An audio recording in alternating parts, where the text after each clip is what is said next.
so happy.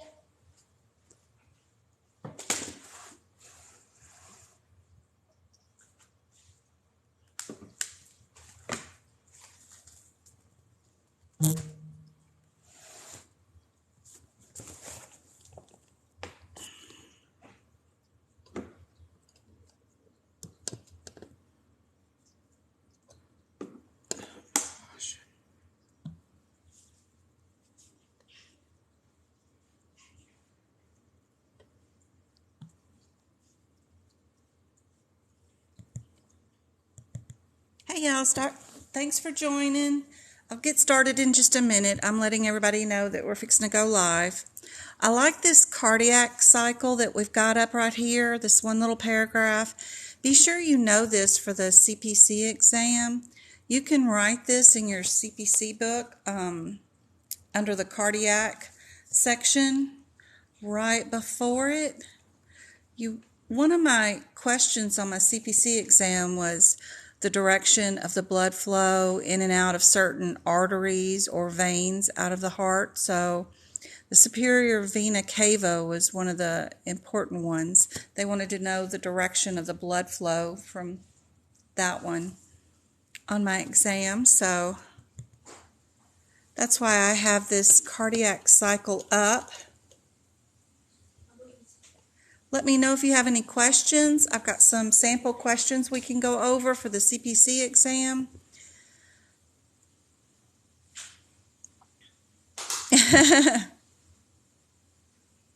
Grey's Anatomy.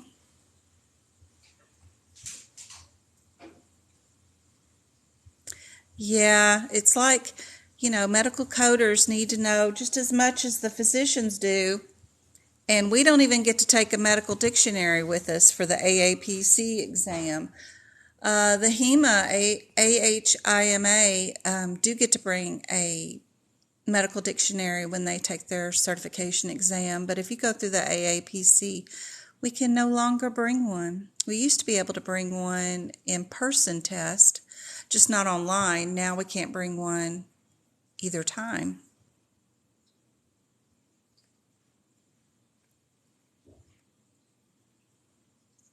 I like this little anatomy book.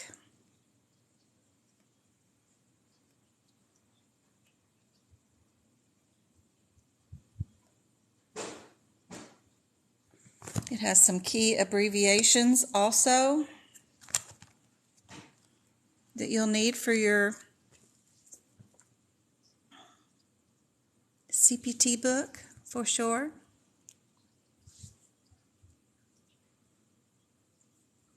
Be sure and let me know in comments if there's any section, 10,000 section or E&M. What do y'all want to do tonight? I know I have somebody I've been mentoring for a couple of months now, Jess, who's taking her test on Saturday, I believe. So we want to make sure she gets bonus material for her, for sure.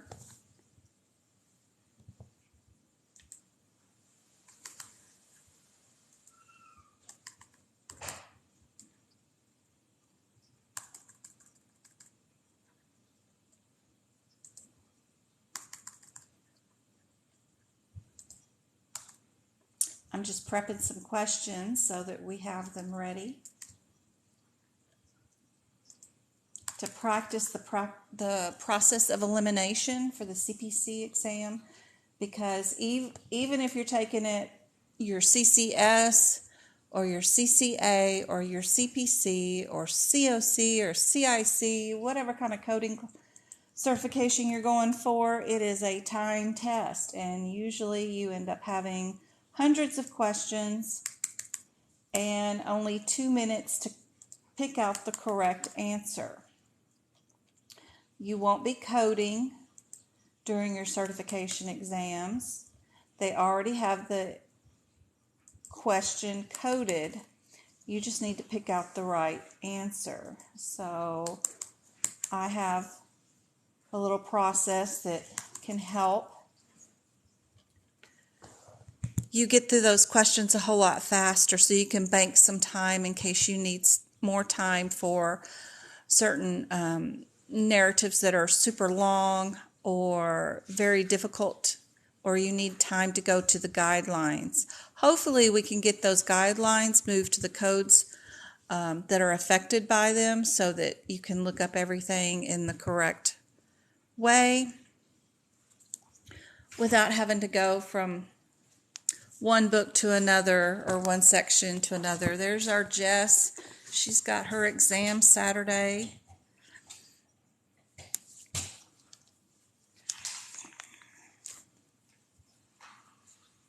I'm going to make sure that everybody knows to be sure and add prefixes and suffixes to the beginning of each section of their books. You need to add to the anatomy. You can Google search any of these pictures and add to things that didn't get noted. Add prefixes, suffixes. Little tips about modifiers for this particular section. Some ICD10s that might be relatable can also help. Tons of prefixes and suffixes will definitely help. Some coordinating vocabulary. A lot of these pictures, they draw in body parts but don't know what they are. They don't label everything that they draw. So Googling these pictures and labeling everything that's not drawn in will certainly help. Adding in prefixes, suffixes, your abbreviations for certain things, for sure. Hey Connor, how's it going? How long did it take everyone to do the AAPC course? Some people self-study, like me. We don't take the course. Some people do take the course, take it up to a year, or even pay for extensions to do it. Some people try to do it within 3 months. It all depends on everyone's schedule. Jess wants to review 4,000 to 6,000 series again. Yep, I will get you some questions for those. Is there any way you can notify me when you go live?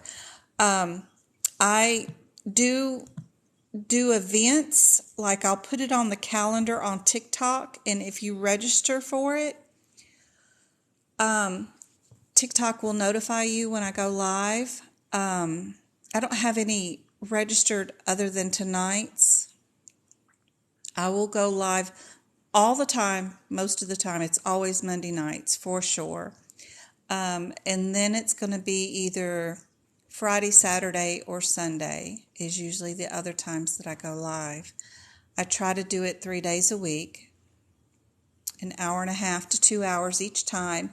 And I do replay my lives. If TikTok records my lives, I have them posted on YouTube afterwards, just in case somebody can't catch all of them. Sometimes there's a glitch in the system and TikTok doesn't record the whole live or any of the live, but I do repost what I do have on YouTube. Here's all the websites. All my repeat lives are on YouTube, like I said. I have a medical coding by Jen website. At the beginning of the site on the main page, if you go halfway down, I have an E&M practice exam that's on its 10 questions. Fairly difficult because it's advanced. It's what we are doing for our continuing education as coders. AAPC gives us CEUs that we need to continue, and they give us exams monthly to make sure we keeping up with our certification. And these questions are from the most recent exams that they've been giving us to continue our CEUs. So they're fairly advanced E&M questions, but they are from AAPC. So you can take that test for free. It's just right there on the main page. You don't even have to sign up for the website to take the test. So that's what that is there.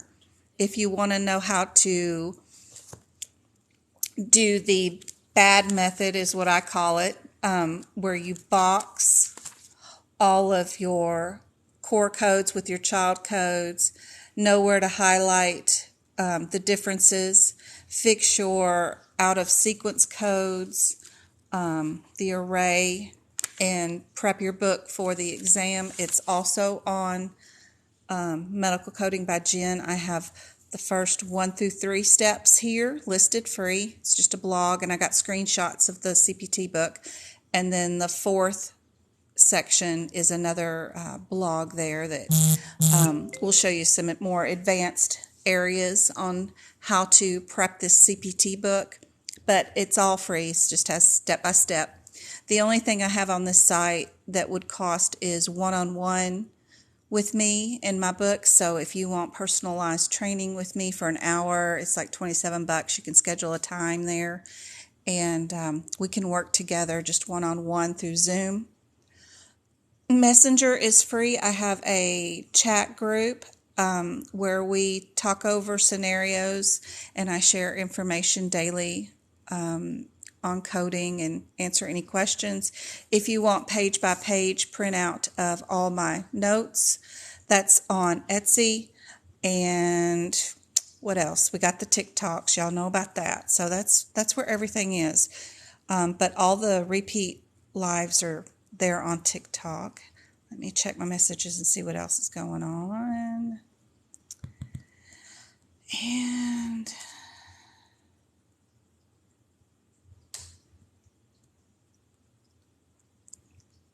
Casey, you're sitting next Saturday. Oh gosh, I've been working with you a little bit, I think. I know I've had a Casey. Self-study, yeah. Plus extension. I feel so bummed out. Don't feel bummed out. Okay. So I'm a medical auditor. I'm not a coder.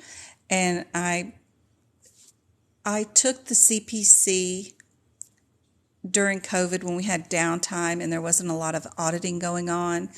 I have a regular auditing job that keeps me busy, mostly just from October to March of every year. It's fixing to be a really busy season for me. But the rest of the year, I'm pretty lacking a lot of really detailed work to do. So I just took it just because we had a lot of downtime. We weren't doing a lot of stuff in office, and I only really go into the office one day a year for a major audit. Anyway, I took the CPC, and then I audited their exam, and then Aapc gave away some free courses. They gave away the COC, CIC, and CPB courses. So I went on and audited those too. And girl, that is the least motivating, encouraging course I have ever tried to look at and take. Don't feel bad. That is just like a bombardment of information that actually really won't help you pass the CPC exam because you're not coding for the CPC exam. All you're doing is picking out the correct answer. So don't feel bummed. That was just those courses they put on there are rough to get through. Even if you're diligent and want to try to get through it, it's rough. They are just boring and repetitive and mindless, on and on and on. Okay, until October 31st, I take my test. I missed it by 5 points. Oh no, user 463, that is so painful. I've had people come to me and say they've missed it by 1 point. And I saw so many people on the AAPC Facebook page suffering to try to pass that exam. And I thought it was awful. So when I went to take the exam, I took it in person right away as soon as I signed up to take it.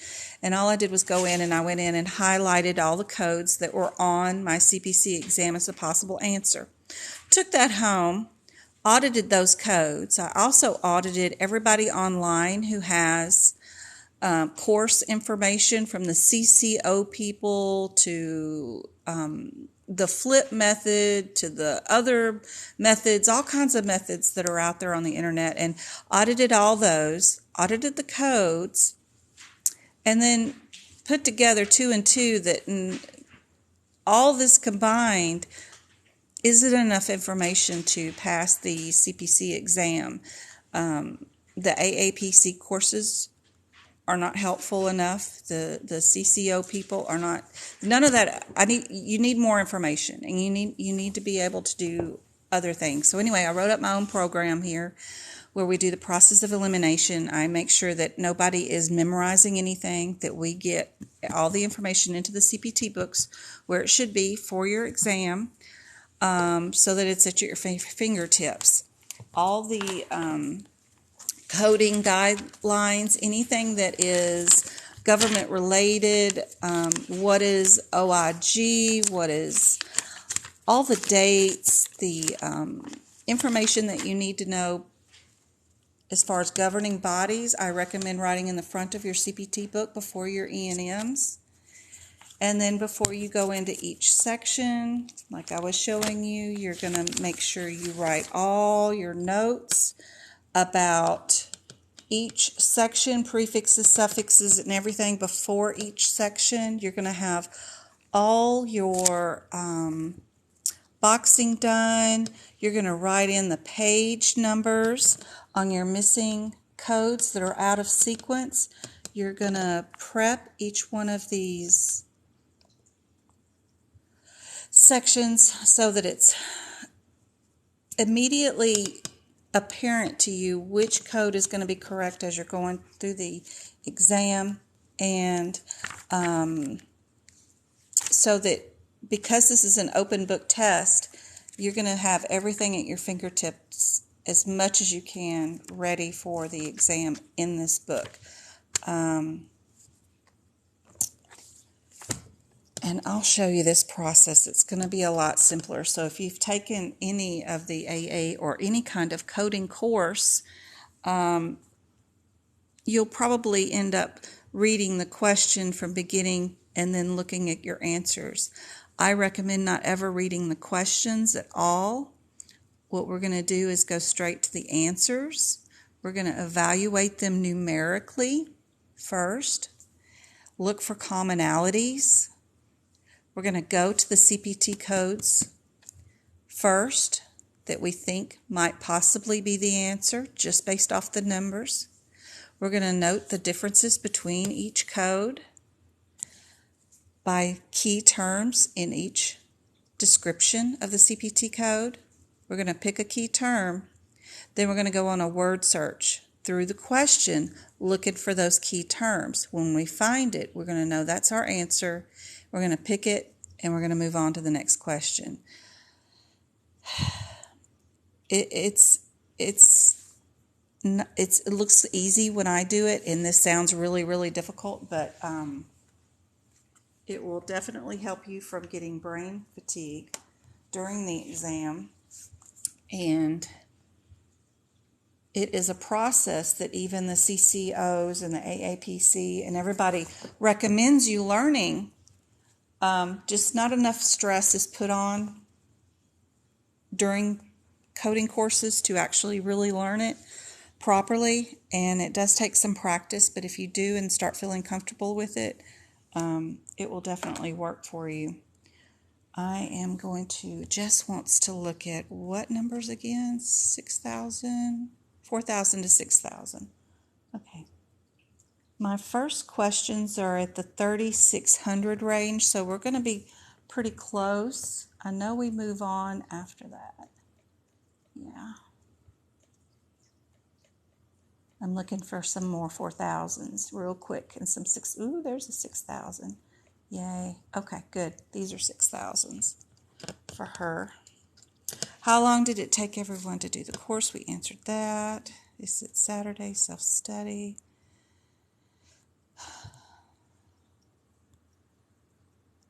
Four points. Oh, you did it 3 times already. Oh, goodness gracious. Well, follow me. See if you can pick up on some of these tips, and let's get you to pass it this last time. I don't want anybody to have to retake or pay AAPC any more money to retake these tests at all. Make sure I'm on the right exam. Yep. So we're going to look at our first answers, and these are in the 6,000 range for you, Jess. So when I say we're going to numerically look at these, we're looking for commonalities. They all start with 6, 6, and 9, and the 8. They've all got 4 digits in common. Then they go from 2, 3, 4, 5. Sometimes, and most of the time, we usually have one that'll end up being like 6, 7, 8, 9, 5. It'll be really off compared to the other ones, but these are all in order right in a row. It's kind of unusual, but AAPC will have them like this too. But this will be nice and easy to look at. So we're going to go to the very first code in the numerical sequence, the 82. We're going to check out 83, and we're going to check out 84 and 85. We are not reading the question yet either. So I think I have this page up, 66985. Nope, I don't. Let's see, 66, where are we at? We're close, 66. And you got to be a lot faster than I am, obviously, at getting to the right codes. 66982 is our very first one. Okay. 82, 83, 84, and 85. What we're going to note is the differences. This is because I've already prepped my book. I know that these start out with ECCE, and I know that the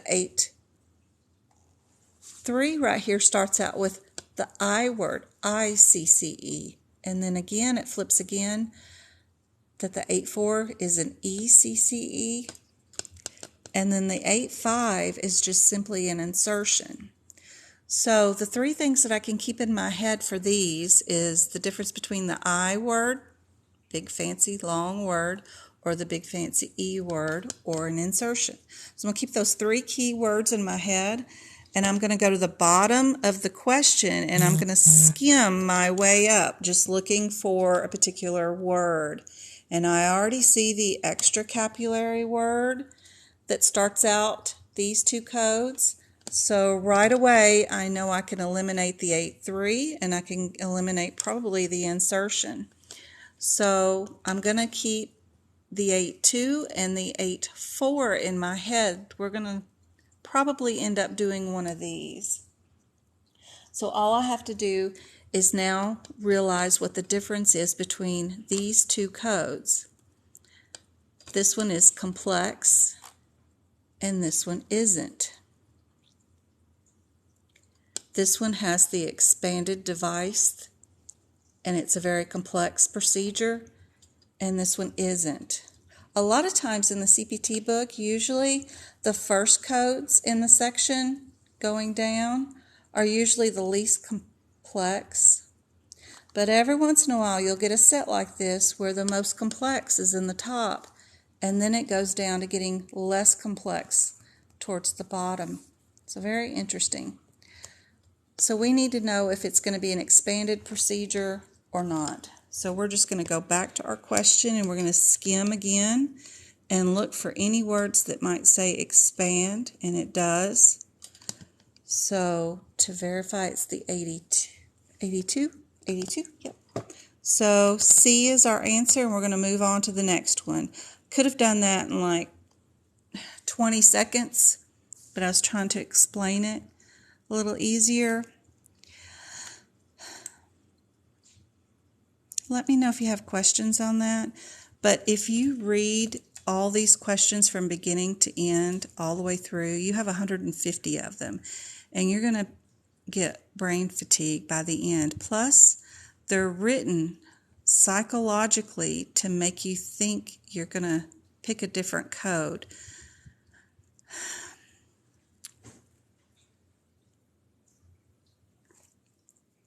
They use human nature. They know your human nature is going to want you to read from beginning to end and then look to the answer. They know human nature, and they write them so that you will get rid of them. Can I wear my Harry Potter shirt because I wear to school? Got germs on it.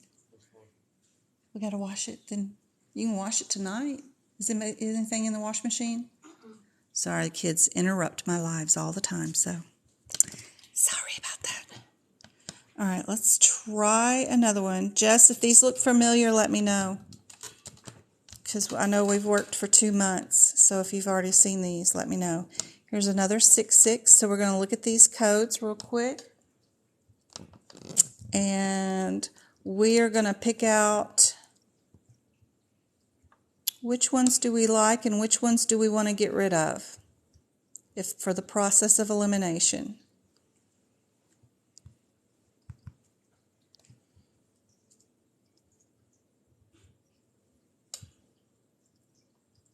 '01, '05, '00, or '08. What are we keeping? What are we getting rid of?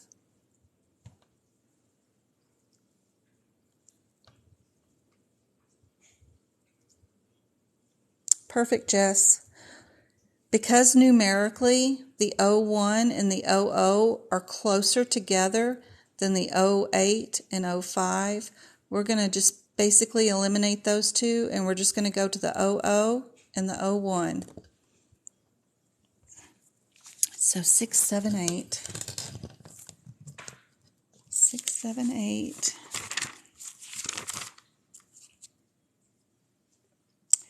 6, 7, 8, 0, 0.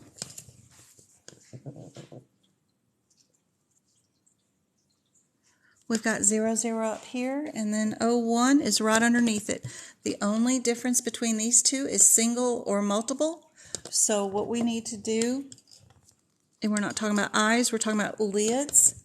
We just need to skim our question and see if and I already see both. So we've got both upper and both lower.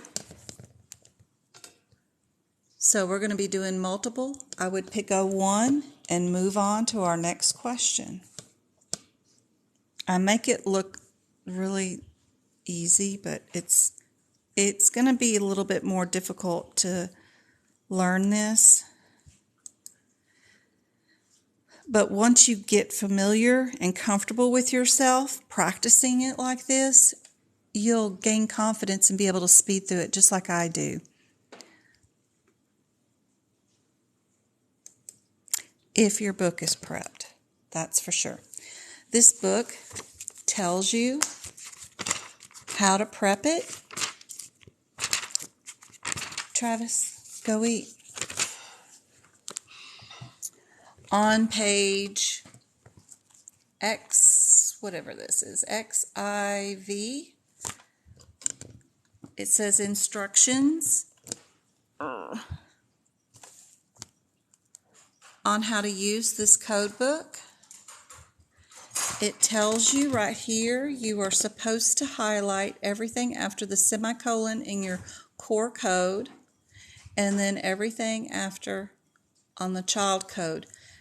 This child code means it's all of this to the semicolon, and then we add on this. Once you get to the semicolon, that goes away if we're talking about the '05. If you're talking about the '00, it's just the top one. So you need to go through your entire CPT book, and you need to box your parent and your child codes. Some of them will linger on to the next page. Some of them will be separated by columns.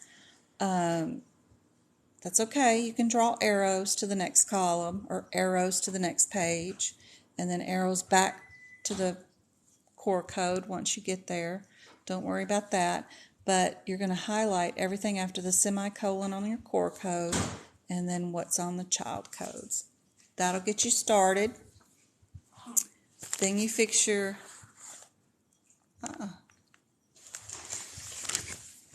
Then you will fix your out of sequence codes, the ones that are in red throughout the entire book that are numerically out of order and they're telling you where they are. If they're on the same page, just draw a red arrow down to where it's at. If they're on a different page, just write the page number down. And then as you're doing a coding course, some of you are, and you have questions with some of these examples, you're going to write some examples. I prefer you to do 2 per page. So this was a patient who had problem with their lashes. They used forceps to remove from OS. Do you know the abbreviation for OS on eyes? Make sure you know your abbreviations and be sure they're at the beginning of each section. You can Google eye abbreviations. You can write them at the beginning of all these sections. You can add to the anatomy. Oh, I wish my camera would zoom in properly. But then you can write out how they coded it, what modifiers they used, and what diagnosis codes they used. Simple little examples to go with the codes on every page. Do 2 per page. It'll take you about 40 hours to prep your book with the boxes and the highlighting. Then you got to do your fixing of the out-of-sequence codes, and then you got to add in your examples. Then you got to add to your anatomy. But if you do all this, you can pass your exam if, in addition to all that, you learn the process of elimination. If you want copies of my notes, y'all know they're in the link in bio. Hey, Mom. Hey. You check laundry for her? See what's going on? You can warm it up, too, in the microwave. The dryer's still going. Okay, well, it should be done by now. I don't know if the wash machine's done yet.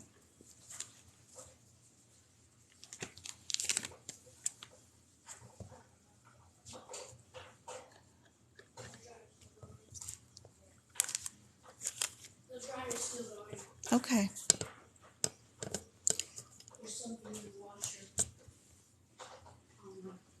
So for this one, because these two are 10 codes away from each other, but these two are only 8, 9, 10, like 4 or 5 codes away from each other, I would like A and B.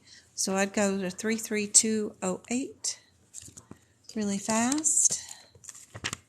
33208. That one was on my CPC exam.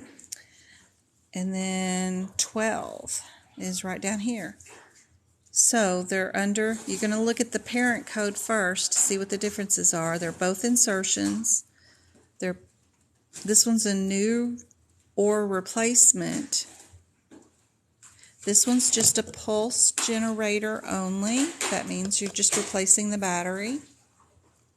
And this is a replacement of a permanent one. And this one's going to go through arterial and ventricle, not just arterial. That's why the 08 is there. So let's see if we're doing permanent or just replacing a pulse generator.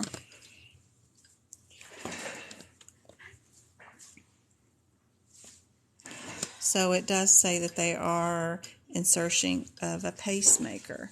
So it does not say that they're doing just the pulse generator, which is just a battery replacement. So on that one, for sure, I would do 08 because it's not just a battery replacement. You can actually go look in and make sure they're doing atrial and ventricle at the same time, which they are. They've got ventricle listed here, and then they'll have another keyword that'll be atrial right there. So they are doing both atrial and ventricle if you want to go that far, but really all you needed to know was that they were inserting a pacemaker, because this one, the 12, is just a replacement of the pulse generator only, and that's not what they're saying. So that one's super easy. 2, don't let the cardiology fool you. Let me find another.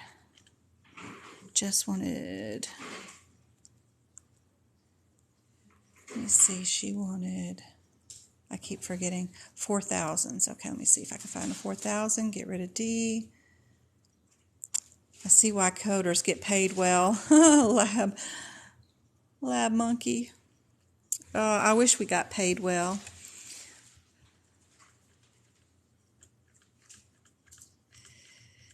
It's crazy. Ooh, sequencing, burns.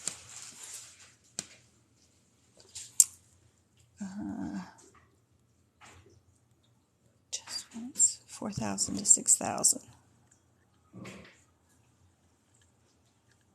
Travis, did you warm that up? Huh? Let me look up another test real quick to see if there's some more 4,000s to 6,000s. That's 7,000s. C's there, and then where is?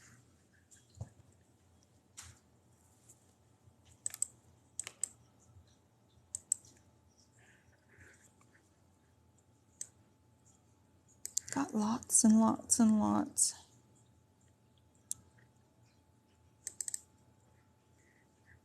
Modifiers. Lots of modifiers on that one. Okay. We will go back to this one.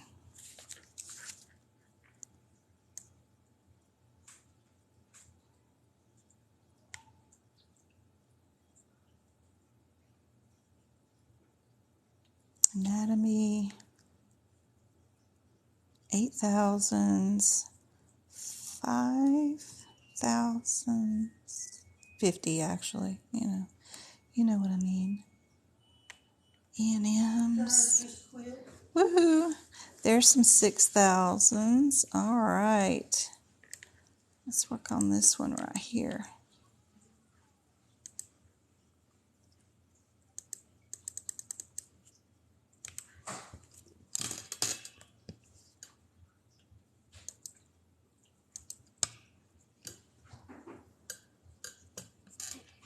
Come on.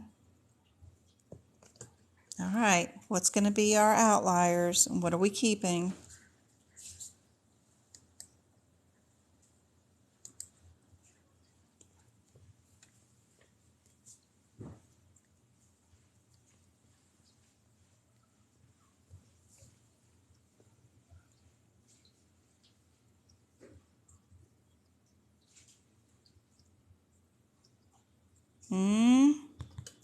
Do you see any two that start out with the same number?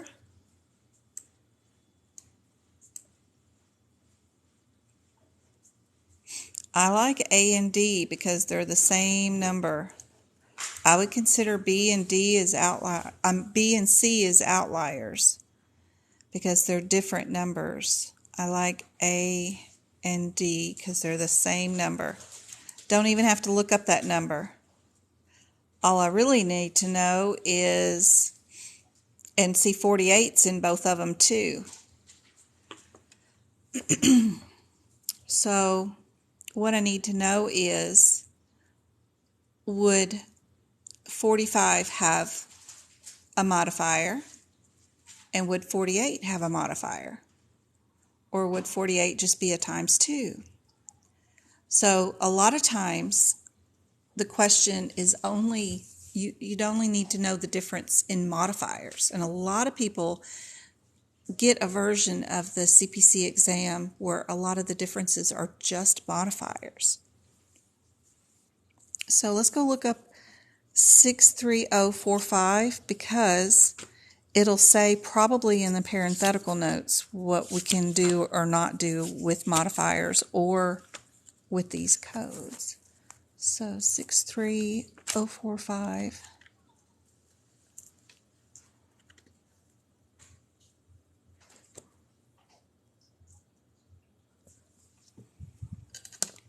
So here we are, I think, 63045, yes.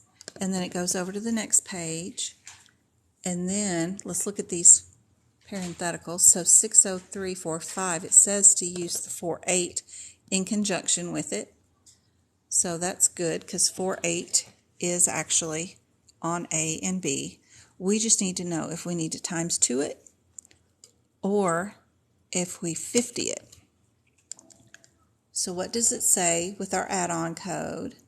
for each additional segment, whether it's cervical, thoracic, or lumbar. Do you add a modifier, 50? Do you know what 50 is? Is that the multiple procedure or is that the bilateral? I always forget. That's bilateral. 50 is the bilateral.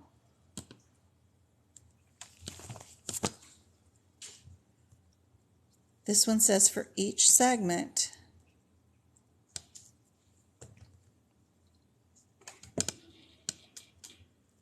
so we've got 1, 2, 3 segments, it looks like it's doing in our test question. He's going to have a lectectomy from the 3 to the 6. So we've got 3, then we've got 4, 5, and 6. So this one does single cervical and then each additional. They ended up only doing the 4, 5, and 6. You see how they went through? He was to undergo a laminectomy at 3 to 6, but during the exam or the actual procedure, they noted that they were done on just 1, 2, 3. So this one is 1, and then this one will be times 2 to get the 5 and the 6. So that will end up being this one. You don't use 50 because there's nothing bilateral here. Your spine isn't, a right leg or a left leg. This is just how many of those are they doing. So it's definitely your times 2. So that's why it's important not to read, because you might have thought it was going to be something different. That's why you just skim. And definitely look for keywords, because that clued me in right there, we're done, to make sure that I knew that it was just 3 sections that were done there.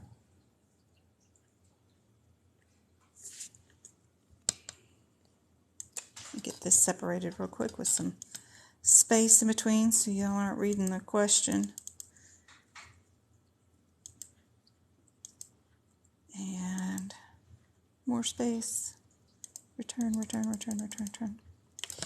go. Okay.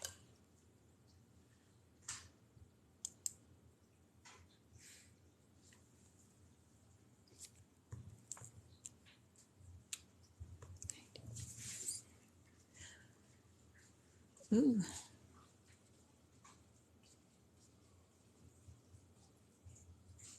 There's another one that's not going to have any outliers, huh?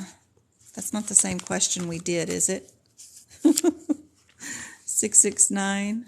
I never know. They all run in together to me. The 669. 669. 982. Yeah, this is the same one we did earlier. I had moved it to another location. Let me get another one real quick. Move this one. You go help Grandma? Oh, you got it? Oh, she needs...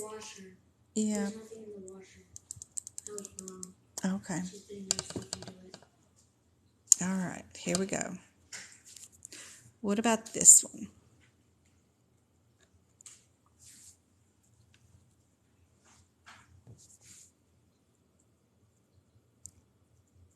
What are the 2 outliers and what are we keeping?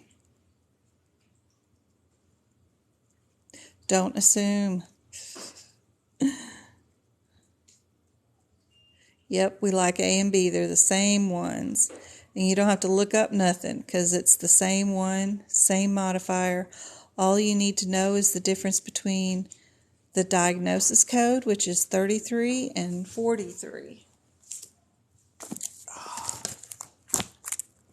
So H65, before you even look at the test question, you're going to go to H65. H65.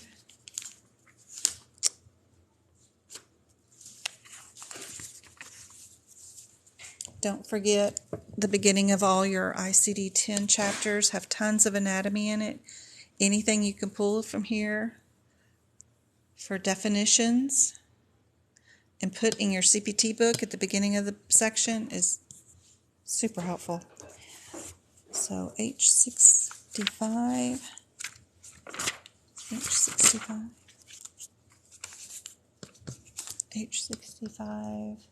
33.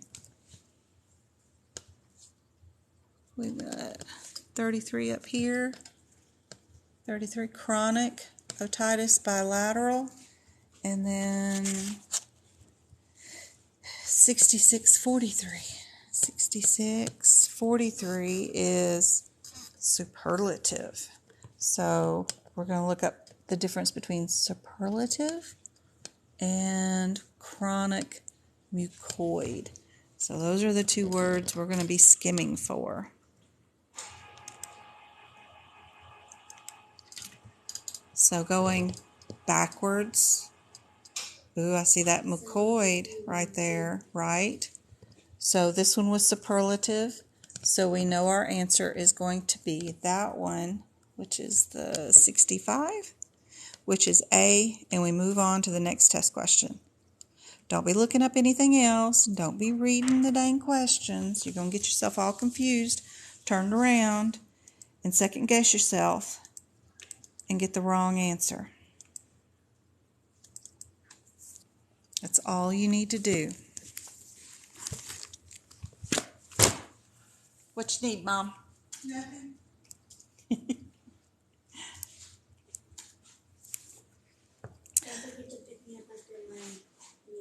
Yeah, they had a booster meeting tonight. I probably should have went to, huh? Let's see. I keep forgetting what Jess is wanting. Let's see.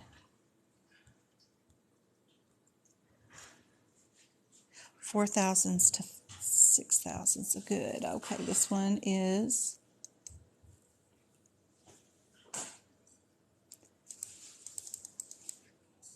5,000s, 50,000s anyway.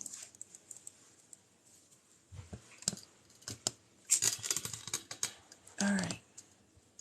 What do you like here?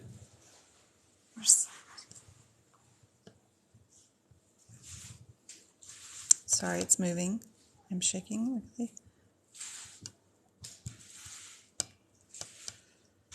Yes, it's all multiple choice. All the coding's done for you.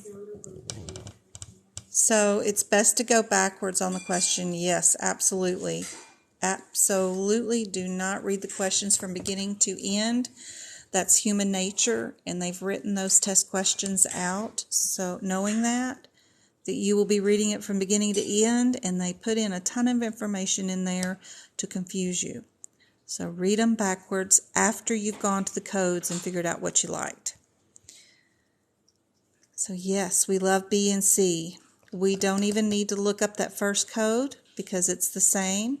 The only difference we need to look up is the 58 and the 63 right there. And they're both in the other answers too, so it's not going to be helpful to even try to guess that. Anyway, we're going to go to the second code. 58558. I have not seen that child all day. 5.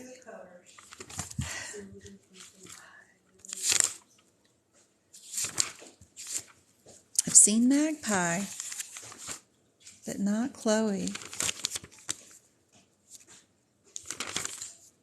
585. Chloe. 585. 66. What? 585. 58. We're up here near the uterus. 58. That's not right. Yep, 558, and then 63 is right here. So we're under the hysterectomy with biopsy or ablation. So we're only going to be looking up the word ablation or biopsy. Okay, so we're going to look backwards in this thing and see if we can find any of those key terms.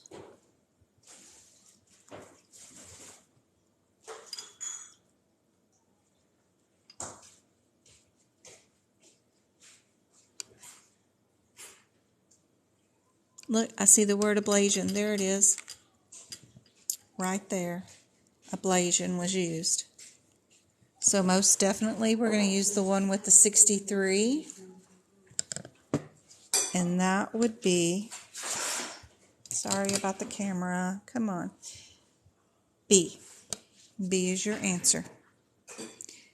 This will save you from getting brain fatigue by reading all those questions, every single word. Yep, very good, Cap. Perfect.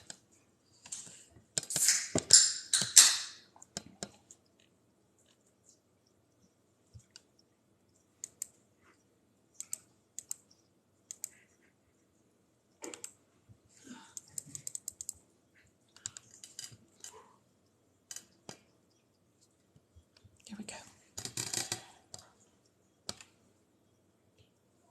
Have we done that one? Did we do 18? Yeah, we did that one, right? The times 2. I don't remember. I don't think so. Yep, we did that one. All right, I was still looking upwards then. We did that one. Yep, we did that one. We did not do this one. Somebody who's pregnant. Okay, I'll get those separated out.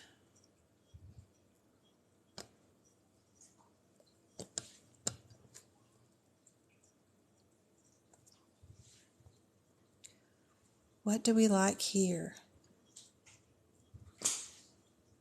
Yep.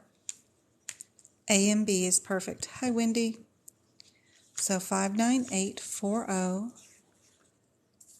Perfect, Diana. Perfect. 598.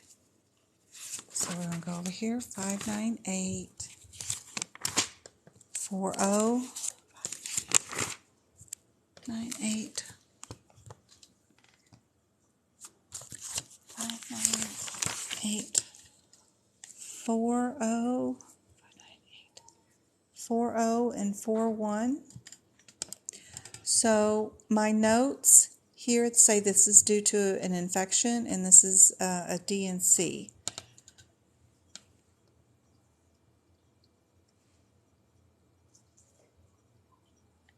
This was induced, and this was just treatment of an infection. So we're going to look up here, and I don't see anything about any infection at all, especially since it's elective, the wants to. So I would pick the one that is elective, which is A, and move on to my next question. Make sense?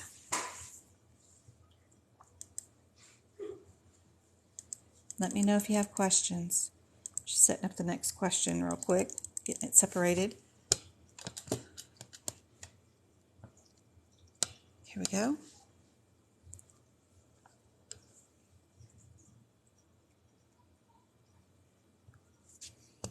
Come on.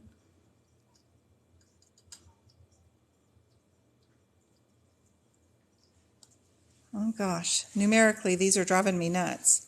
Okay, because all the 4s and the 3s are all flipping around.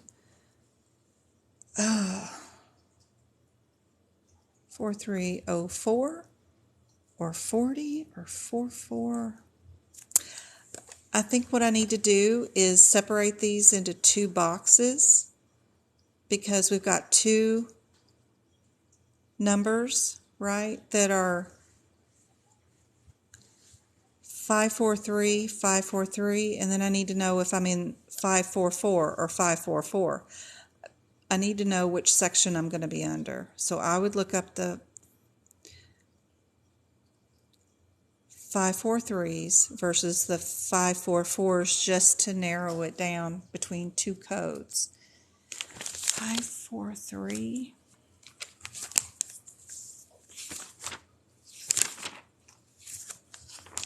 543. Warm it up.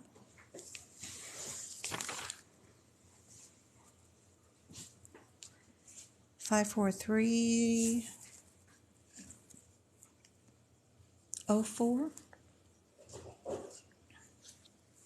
We're under plastic operation of the wee. And then 54400 is insertion. So let's find out what we're doing. What are we doing? Surgical of a curvature. He's working out on a curvature, plastic repair. So we know we're going to be doing the repair because of the curvature. So we know we're going to stick with the 543s. So the 54304 or the 40? 04 or the 40? It's really cool to make sure you pay attention to what's inside the parentheses because these are just like AKA words. When they tell you they're repairing the hypo, whatever this is, that means also AKA a fistula, a structure, or a diverticulitis. They're just AKA words for that, which can come in helpful, handy dandy. This one doesn't have any, but because it's underneath and close to another straightening,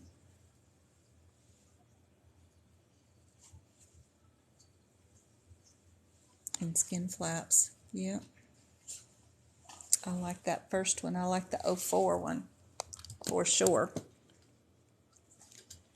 Because they say they're not doing anything other than the straightening.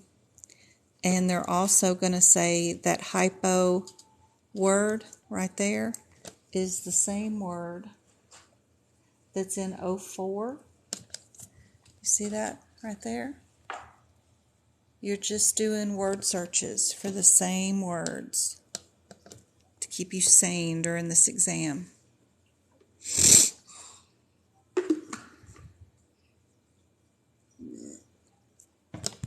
You got it, Jess?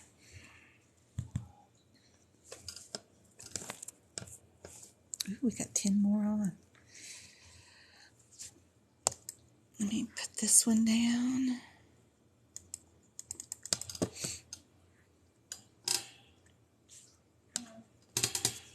Good. Some of these I know we've not done at all, so that's very good. The beginning I thought they were all similar, but these I've not done before, so this is good. All right, on these 4 4s, which one do we like?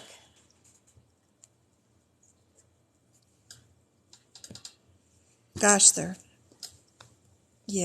there's definitely 2 we should keep. Which 2 are they?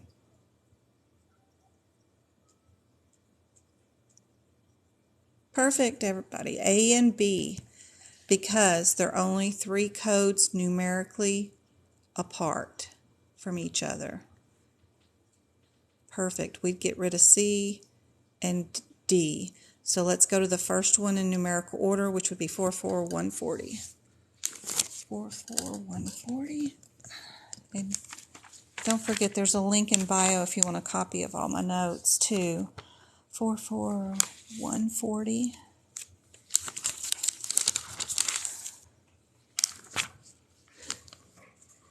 And the link is, you can't see it during the live, but after the live you can click on my face and then there'll be a link in bio. My email address is in there too if you need to email me. 44140, and then 43 will probably be on the second page. Let's see what our differences are. 44140 is partial, and 43 is with closure.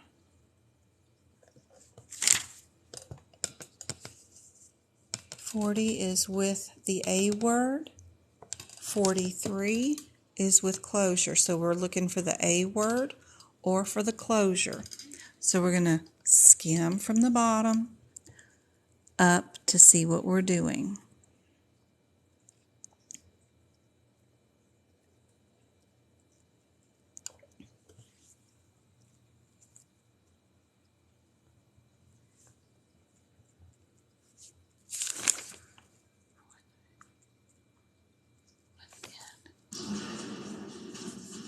Hey, Travie, turn it down.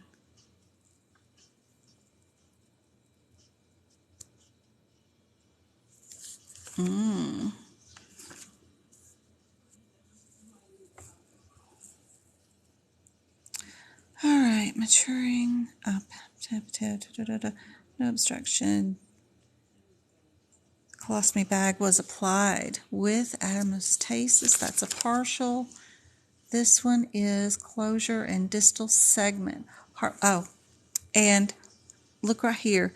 This Hartman patch you see up there in the description, if you look underneath, they've got an AKA word listed, Hartman, right there underneath it. Don't forget about these parentheses. These are wonderful AKAs, what they call things. The 40 doesn't have it, and that'll save you a lot of search and time, for sure, is those AKAs. And for next year, I would have that highlighted instead as an additional, maybe a pink highlight or a blue, something a little additional for that particular code to note that difference. Since they took the time, this question is from Aapc, from one of their practice exams, to write out the name like that, for sure. Yep, I see suture too.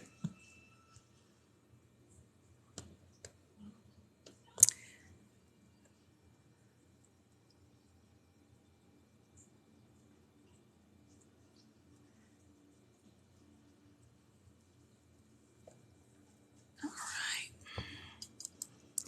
Separate out this one. Here's our next ones. What are we keeping? What are we getting rid of?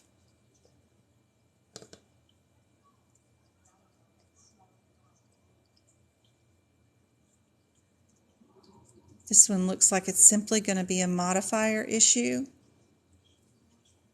What do we like, Jess? Yep, A and C. And all we need is a modifier. You can either go to my cheat sheet at the end of E and M if you have my notes, or we can go to Appendix A if you like. So we're just looking up 76 and 78. What are the differences? 76 is repeat. 78 is unplanned. Okay, what's the difference between these?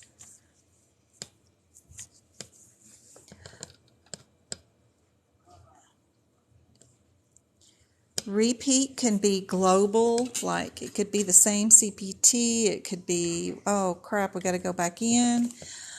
This is unplanned, would be totally different from the procedure. We have to go back.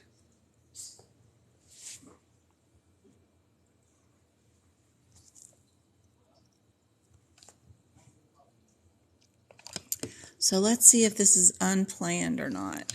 We're just going to skim up here. I see she had something done a week ago.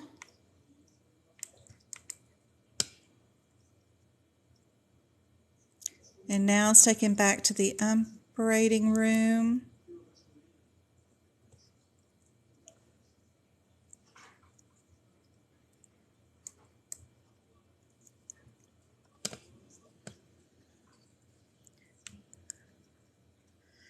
A week ago, she went in and had it explored.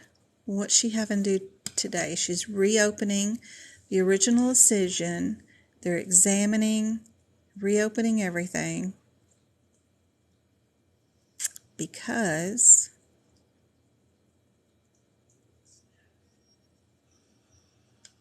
she had her thing resected. This is definitely unplanned.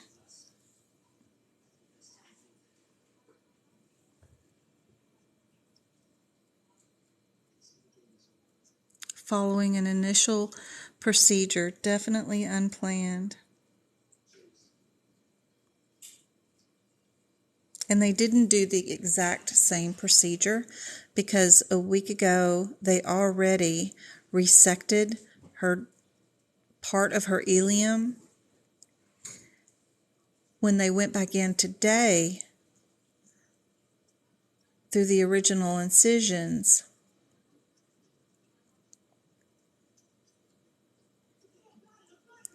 all they did was take the ends of what she had sutured together, resected them back just a little bit, and redid them because it was a failed suture attempt, but they didn't repeat the same procedure because they had removed her terminal ileum.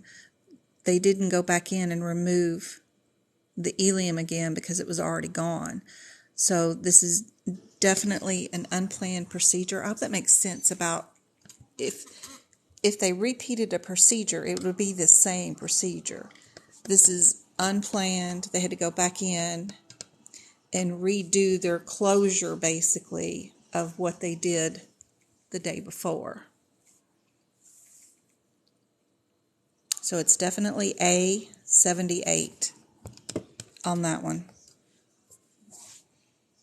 And you don't have to look up the other CPT codes. Don't drive yourself insane looking at all these codes. The 26 and the 02. It's definitely the only difference is the 78 and the 76. And you got to remember, if it was going to be 76, they would be doing the same exact thing. They would be doing her small bowel resection. That's not what they did today. That's what they did the other day. Today, they just reopened, excised the ends of those colons where they met, and redid the ends pieces and performed new end-to-end osmosis. Like whatever two ends they put together, they didn't suture up well or staple up well, so they resected them back a little bit and then put them back together again. But they did not do another resection. They just redid the end pieces. Does that make sense? I hope so. So that's why it's 78.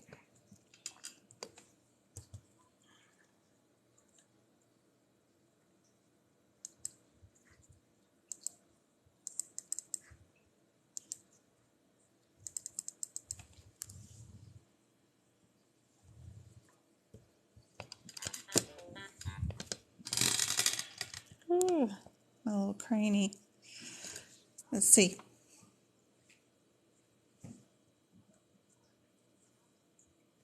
Taking it online, yes. Be sure you know that you're going to have to log on to Aapc Blackboard. Once you get there, then you're going to have to log on to Examity to even get into your exam, to take it with the proctor. So be sure you know how to do those steps a day ahead of time. Go through the steps to log on to both sites the day before. Make sure you have your camera, your webcam is not the same as on your laptop or something. It's external because they're going to ask you to pick up your camera and twirl it 360 degrees so they can see your entire room where you're sitting, so they can make sure you're alone, make sure no one walks into the room to ask you any questions at all. Get Magpie off that chair, Travis. So if anybody walks in and you're asked any questions, they're going to terminate the test. You can't get up and go pee. You have to sit there the entire time, so don't. Bring a lot to drink with you. And you cannot read out loud the questions to yourself. You have to keep your mouth or be silent.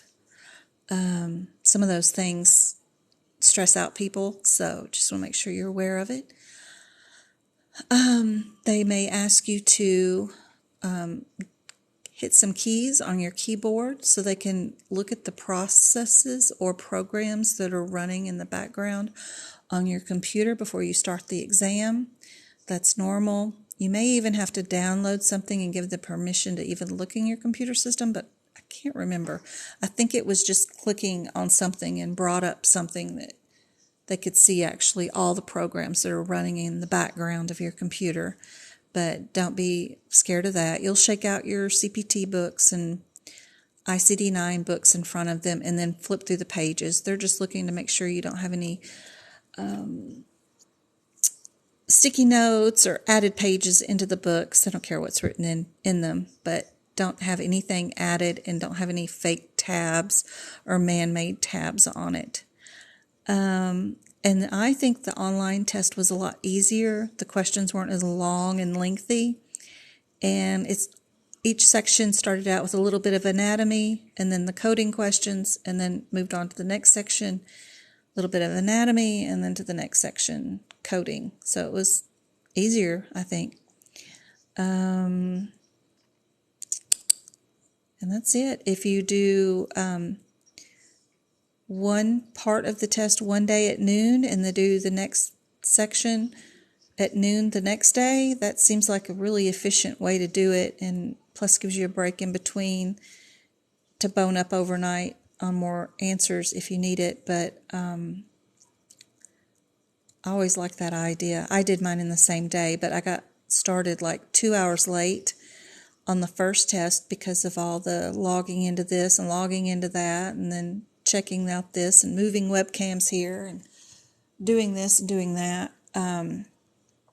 So I didn't have any break in between the two tests, so it ended up being just straight 5.5 hours long, but that's okay. So anyway, that should help. No pens, no highlighters on the desk, and that's about it. All right, on this one, did we do this one? I don't think so. Which two do we like here?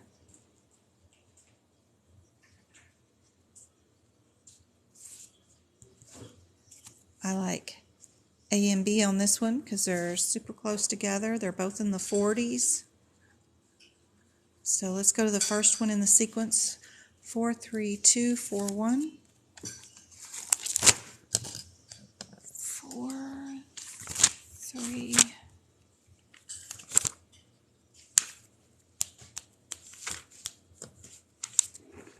4, 3, 2, 4, 1, and 3, 6. Or, no, 4, 6. 4, 1, and 4, 6. So the header on 4, 3, 2, 4, 6 is way over here. And it's going to end up being under that. Are they all under the same header? They're all under the same header. Ooh, they go on forever.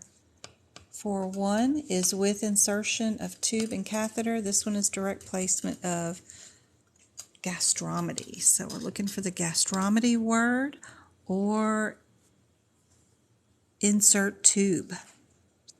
So this is a catheter placement. So that's what making me think that it's just going to be the 41. And we could move on. Travis, get over there. because we see catheter placement. Some of them, so I was going to pick another stack instead of. So B's our answer, and then you can move on to the next one because it's just catheter. That was your key word, was catheter. Done.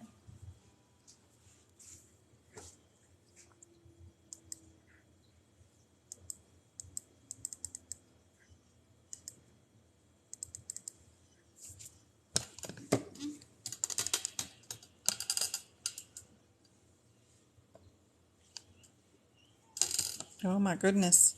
Come on. Camera, don't fail me now. There you go. There you go. All right. So this one's just going to be a modifier. I like the 05. So do we add 22 or not?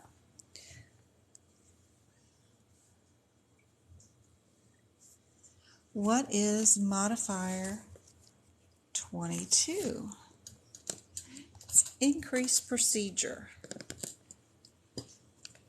So let's scan our little thing from the bottom up and see. Look, this word right here, time consuming. Anytime they write that word, you know it's an increased procedure. You know it's going to be 22. You can pick C, move on to the next question. C is it. It seems like really easy, but really you need to have the practice behind you to feel confident.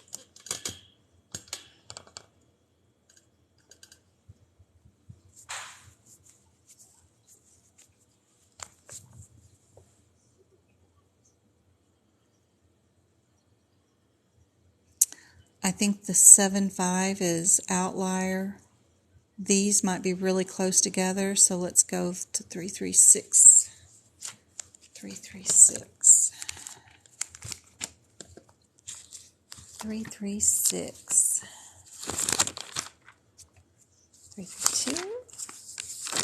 336. 45.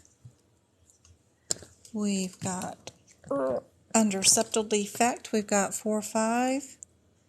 We've got 4-1 and 4-7. They're all smack right dab next to each other.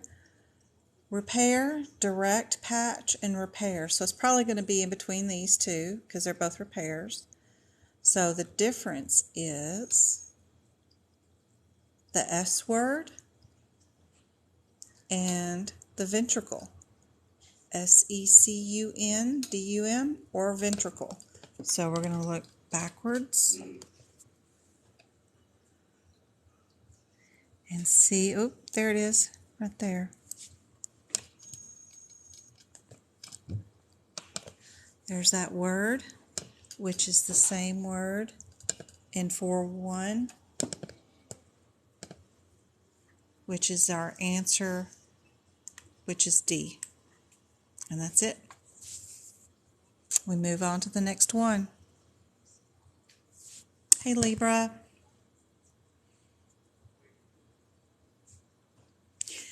Yep, this is saving time, don't you think? These process of elimination, you're not having to read the entire question.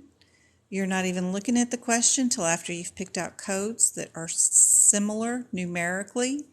You go to those codes, look up the differences between those codes, pick out key terms that are in the descriptor for the code that make it different. This one's incomplete, this one's intermediate, and this one's complete.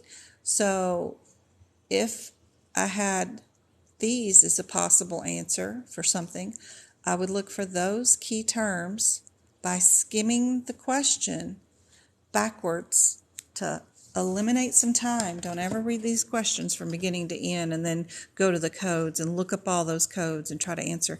You have 120 seconds from the time the question pops up on the screen or you look at it on the code book if you're taking it in person to answer each one of these questions. And by the time you get to these and start looking up the answer, you got 90 seconds left to pick out which one is it. Is it this repair, that repair? Is it ventricle or whatever that is? Is it a patch? Then you skim the question, looking for something that matches key terms. Pick your answer and move on to the next question. It is 2 minutes. That's 120 seconds. But by the time the question pops up on the screen and you look at the answers, you pick out and eliminate 75 here. We're just thinking. Then you turn pages and you get to the very first code in that sequence. You got 90 seconds left. Time's ticking from the time that test starts.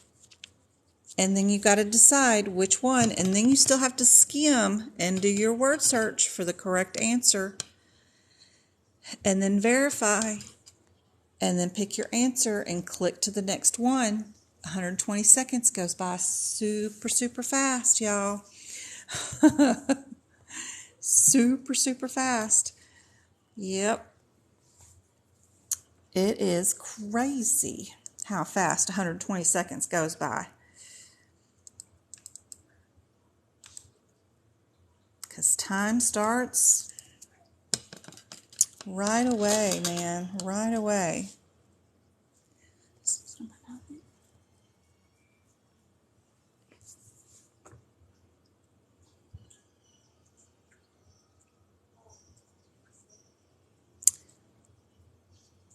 So I like, of course, the 3-5 and the 3-6, right? So 3-2-0-3-5, 3-2. Travis, come here and finish folding these.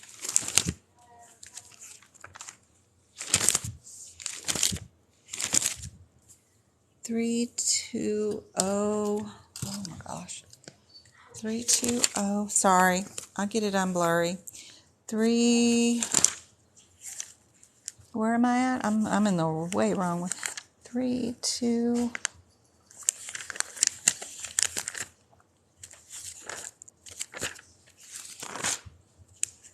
You, cat box, back there in my room. Go get a new bag. I don't know, baby. We'll deal with that in a minute. Please go get the new bag. 3-2-0. 3-2-0. See how long it's taking me to find these things, but I'm yelling at kids too.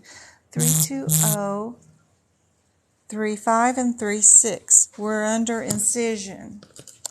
Let's go skim our little question here.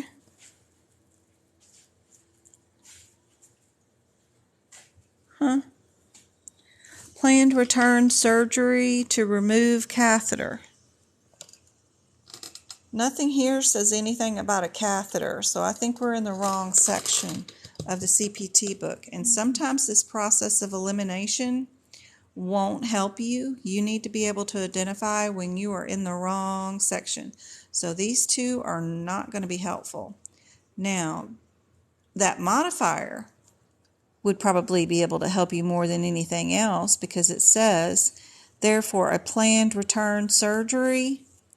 Is that modifier 58 or 78? It's probably going to help us more than going to search for that code and that code. So if I go to Appendix A again, and I look up the 58 and the 78, 58 is distinct procedurals, and then 78 is unplanned.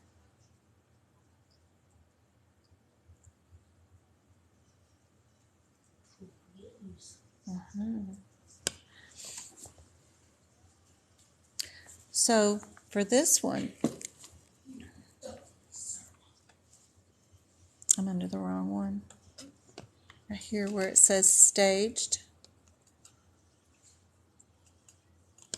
And they used the word, therefore, a planned return. So that's staged.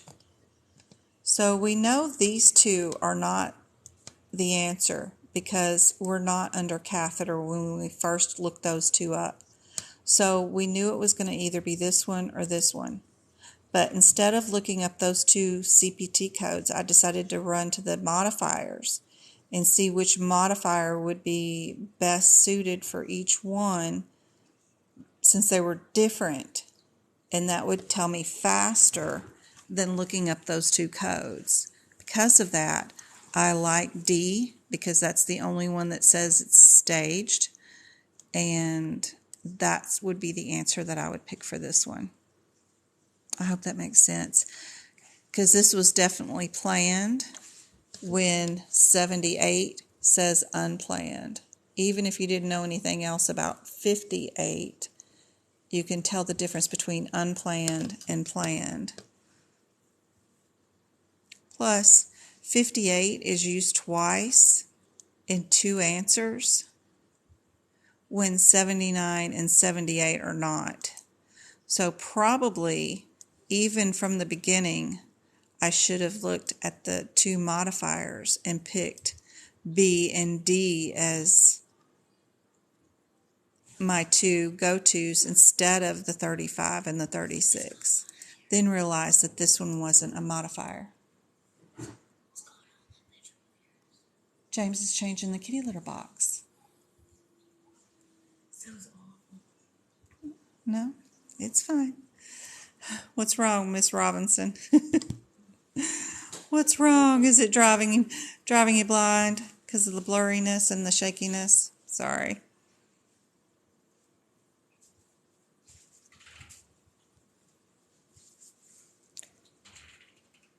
I can't take a test without doing it in order, however it comes. Everybody swears that if you take the test in person, if you go to the back of the book and answer the last question first and go in reverse order that way, it's always a better outcome. But when it's online and you're taking it, I just do one question at a time and answer it. Don't spend too much time with each question. If you don't know it in 2 minutes, you need to just pick an answer and move on. You can use a whiteboard and write down the number of the question that you want to go back and look at later if you have more time. But in all reality, you're not going to have time. And I just can't skip around. I can't. I have to do them in order. But if I was going to do it in person, I might do it in reverse order because that way I don't miss a bubble or get out of sequence. But I just answered them as they came. Whatever it is, I need to deal with it and get it over with.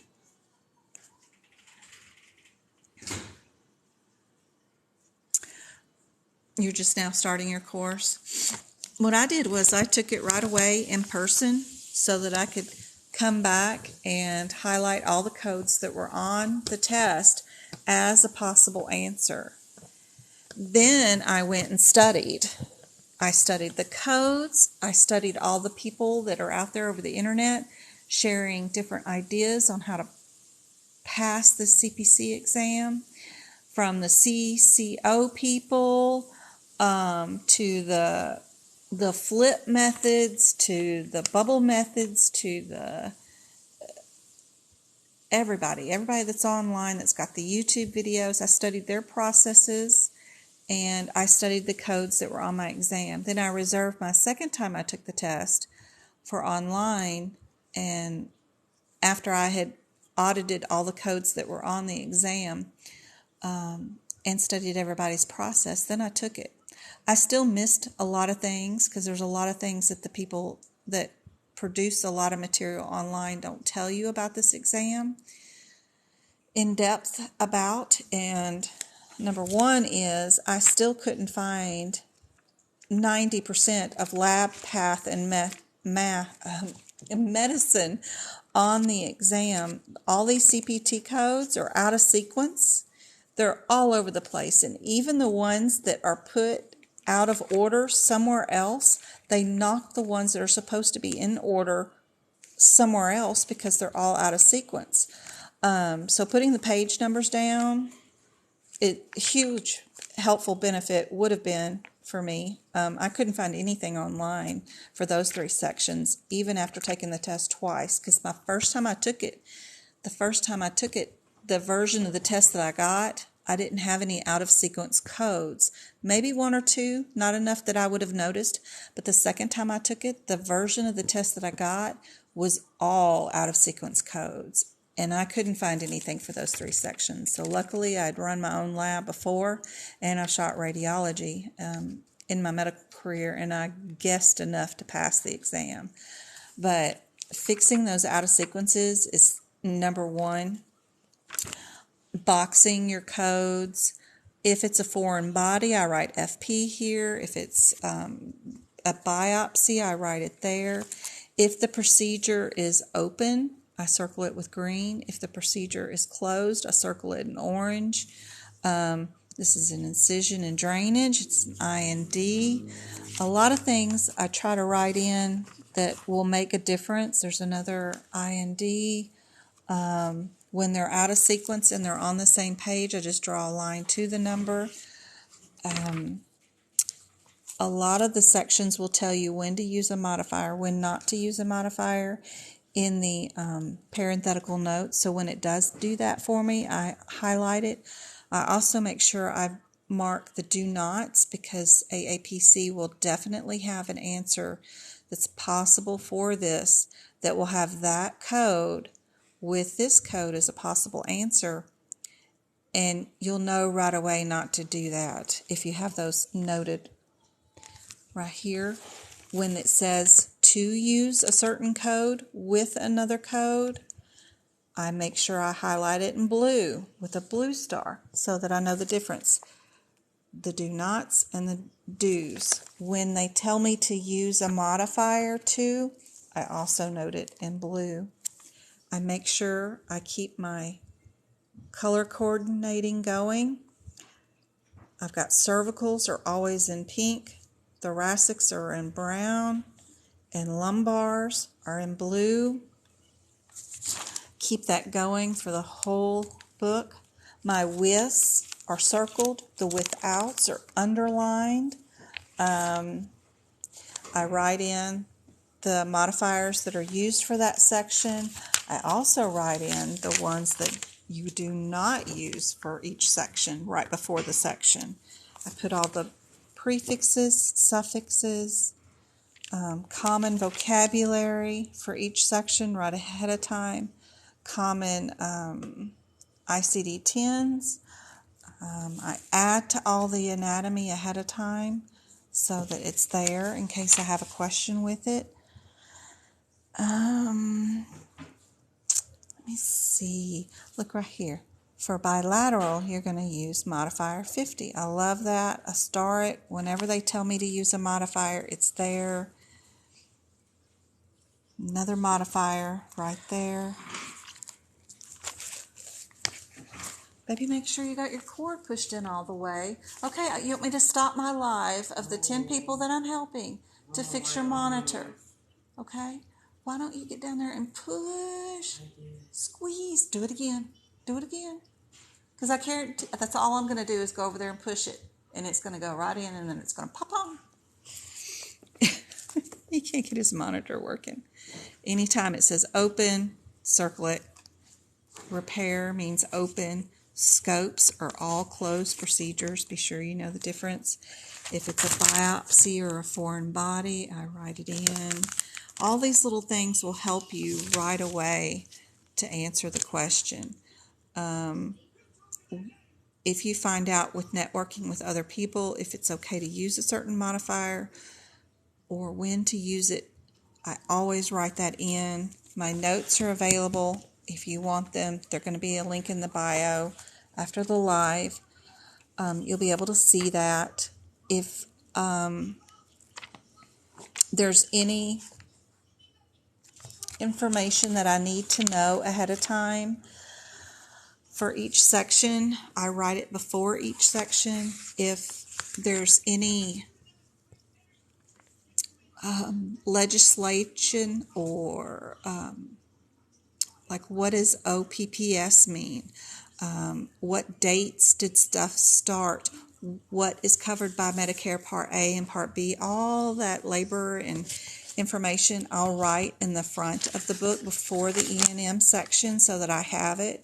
Because sometimes your brain just freezes and you don't know your name and date of birth. But if you have it there, then you can actually read it and reassure yourself that you've got it correct.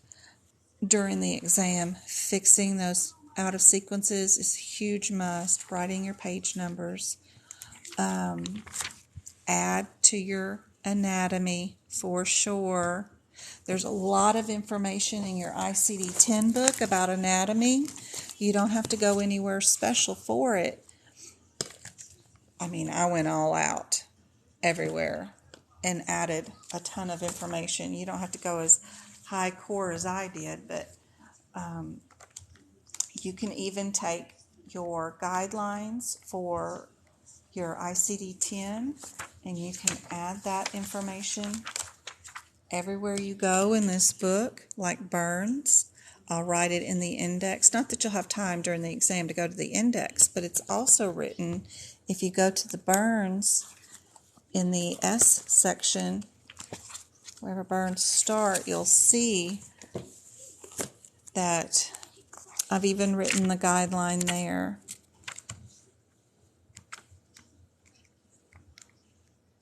And all these things that I have written here, these examples of when to use, I'll go to even the external causes like that X50, and it'll refer me back saying that I have an example on page 1028, and it'll be written in green to say I can refer back to here to look at an example of the diagnosis codes. It's super helpful when you're trying to learn the guidelines and learn what do I code first, what do I code second, because it gets confusing with all those guidelines, for sure. All those that I wrote in. These are all the poisoning. The main guidelines that you need to know for the exam are definitely burns, anemia, chemotherapy, radiation, dehydration, your ulcers. There's 4 stages of foot ulcers, those kind of things. You need to make sure you know those. Long-term use of medication. Your what if they took a medication, they had an allergic reaction to it? How would you code that? Know the guidelines on what codes first in those sections. What I did was, as you see, I wrote the little examples down next to the codes, and I wrote them in order of the way they would be as you would code them. This was 38% body surface, 2 and 3rd degree burns. You always code the 3rd degree burn first, the largest of the 3rd degree burns first, the largest of the 2nd degree burns, then the largest of the 1st degree burns. And I just wrote examples into the book so that would help me remember the guidelines, plus it was here in case I needed it. The difficulty swallowing, nausea, and vomiting was definitely on the CPC exam. We had, you're going to get a shunt. You're going to get a circumcision. You're going to get prostate cancer. You're going to have those kind of things to code. You'll probably have an OB delivery of some sort, maybe even a neonatal care kid who needs CPR, critical care, E&M, Medicare patients. They'll do G codes for their colonoscopies and mammograms because that's where the HCPCS comes in. So be sure you know those.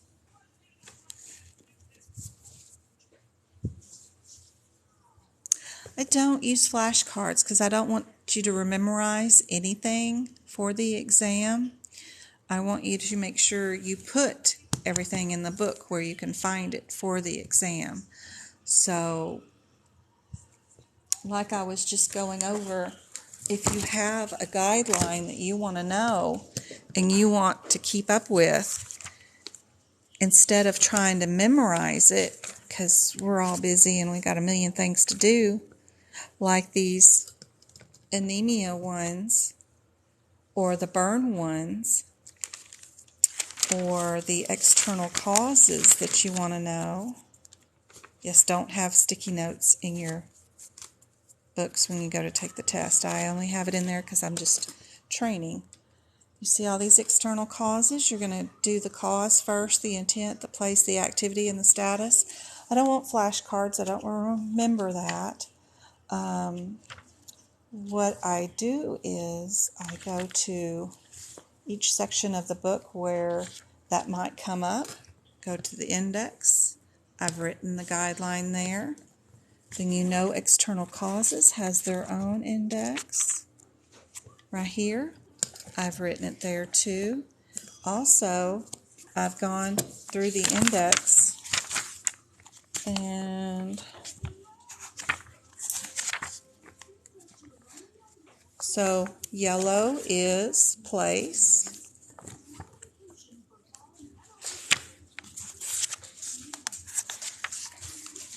Green is status. That'll be the last thing if you have that information. Blue is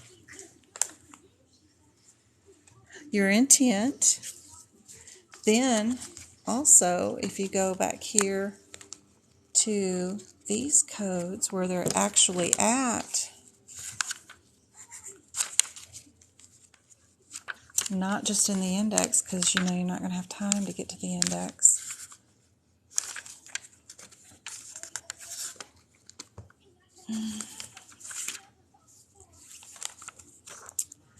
They're written at the beginning of each section.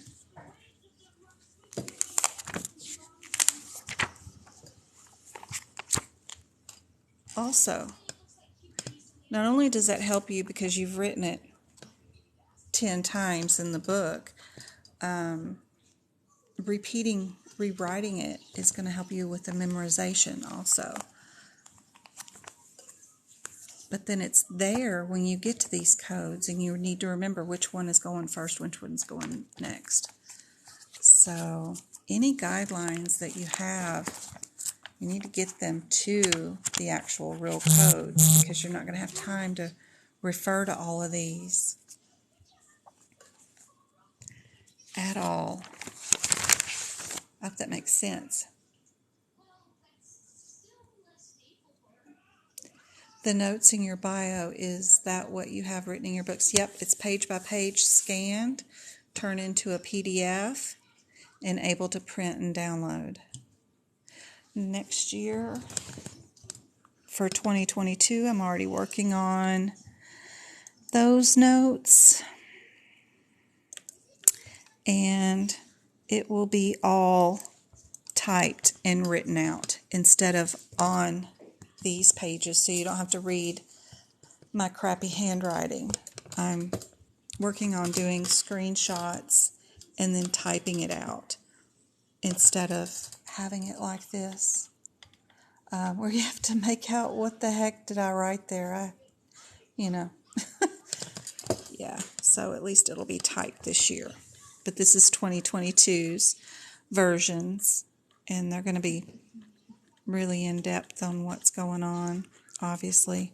But it's the same thing as this. It's just none of my chicken scratch. It'll be typed for 2022. So working on that along with everything else.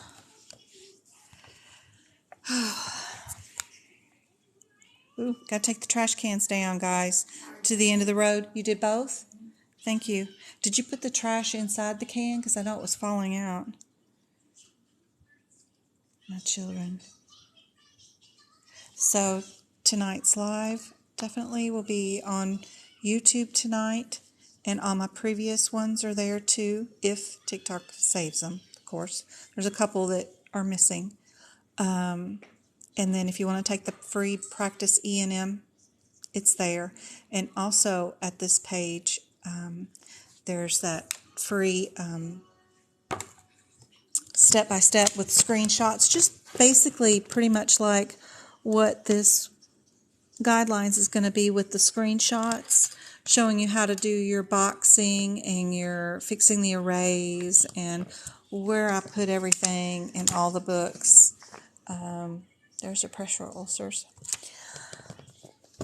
But that site has some free information too that shows you how to fix your books ahead of time. I'm on Messenger. Name's Jen Brewer there. You can find me there. We have a chat group where we talk coding every day and go over a ton of stuff, and I share a ton of stuff, whatever I want y'all to add to your books. Do these one-sheeter guidelines for the E&M guidelines too, but we share it all there, and that's me. Same profile pic. Just find me there and say you want to be added. Sometimes the group gets full and they won't let me add any more people, but usually it doesn't last too long. What else? Yep, and Page by Page is there on